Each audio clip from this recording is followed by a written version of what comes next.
Hello বন্ধুরা, তোমরা সবাই কেমন আছো? আশা করি ভালো আছো। আমিও মোটামুটি তোমাদের ভালোবাসাতে ভালোই আছি। তো আজকে আবারও রান্না নিয়ে চলে আসলাম। তো দেখো, আজকে আমি বানাবো কচি কচি লাউয়ের ছেঁচকি।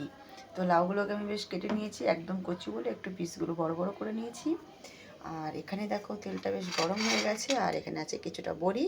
এই বড়িগুলো হচ্ছে ঘরে বানানো, আমার ননদ বানিয়েছিল আর আমাকে দিয়েছিল। তো বড়িগুলো খেতে ভীষণ সুস্বাদু।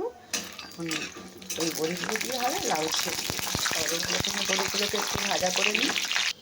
বড়িগুলোকে ভেজে তুলে নেওয়া হলো। এইবার তেলে দেওয়া হবে কিছুটা তেজপাতা, একদমই সিম্পল রান্না হবে।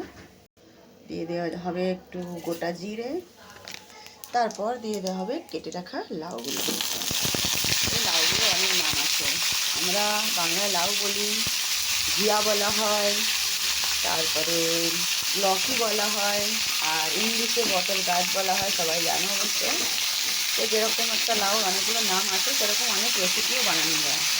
আমি আজকে একদমই সিম্পল রেসিপি বানাচ্ছি, সবাই খেতে ভালো লাগবে। লাউগুলোকে দিয়ে দেওয়ার পর দিয়ে দেওয়া হচ্ছে একটু স্বাদ অনুসারে লবণ। তোমরা নিজেদের স্বাদ অনুসারে লবণটা ব্যবহার করবে। তারপরে দিয়ে দেওয়া হচ্ছে 1/2 চামচ হলদি গুঁড়ো, আর দিয়ে দেওয়া হচ্ছে বেশ কিছুটা কাঁচা লঙ্কা চিড়ে। তোমরা চাইলে এর মধ্যে শুকনো লঙ্কার গুঁড়োটাও ব্যবহার করতে পারো, কিন্তু এইরকম নিরামিষ তরকারিতে কাঁচা লঙ্কাটাই স্বাভাবিক লাগে আমার খেতে। তো যার যার যেটা ভালো লাগে তারা সেটাই ব্যবহার করতে পারে, সেটার জন্য কোনো ব্যাপার নেই। রান্নাটা নিয়ে হচ্ছে কথা, যার যেটা পছন্দ সে সেটা ইউজ করতে পারে। আমি কাঁচা লঙ্কা ব্যবহার করলে যে সবাই কাঁচা লঙ্কাটাই ব্যবহার করে সেটা একদমই নয়। এইবার নাড়াচাড়া দিয়ে একটু ঢেকে দেওয়া হবে।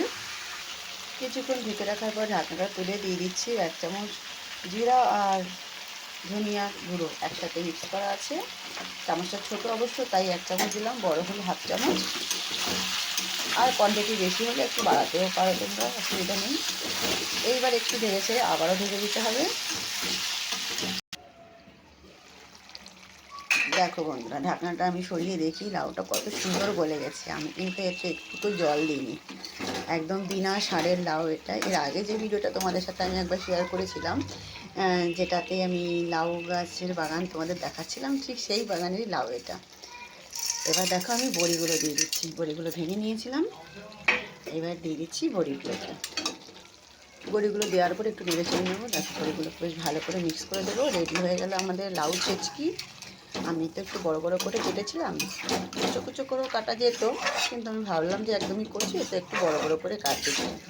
তো দেখো, তোমার লাউ ছেঁচকিটা রেসিপি তোমাদের কেমন লাগলো অবশ্যই জানাবে। আর যদি ভালো লেগে থাকে একটা লাইক একটা শেয়ার অবশ্যই করে দেবে। তো বন্ধুরা, লাউ ছেঁচকি তো কমপ্লিট। দিয়ে দিলাম উপর দিয়ে একটু ধনেপাতা। শীতকালে ধনেপাতা তো জানোই, যেরকম আমরা তৈরি হলে সুন্দর লাগে দেখতে, ঠিক সেরকম তরকারিতে ধনেপাতাটা শেষের দিকে দিলে তরকারিটাও কিন্তু দেখতে ভীষণই সুন্দর লাগে। তো এবার দেখো ছেচকিটা দেখতে কত সুন্দর লাগছে, তাই না?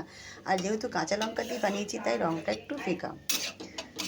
তো ধন্যবাদ বন্ধুরা, আবার দেখা হবে নতুন ভিডিওর সাথে। টাটা, বাই বাই, সবাই ভালো থেকো, সুস্থ থেকো।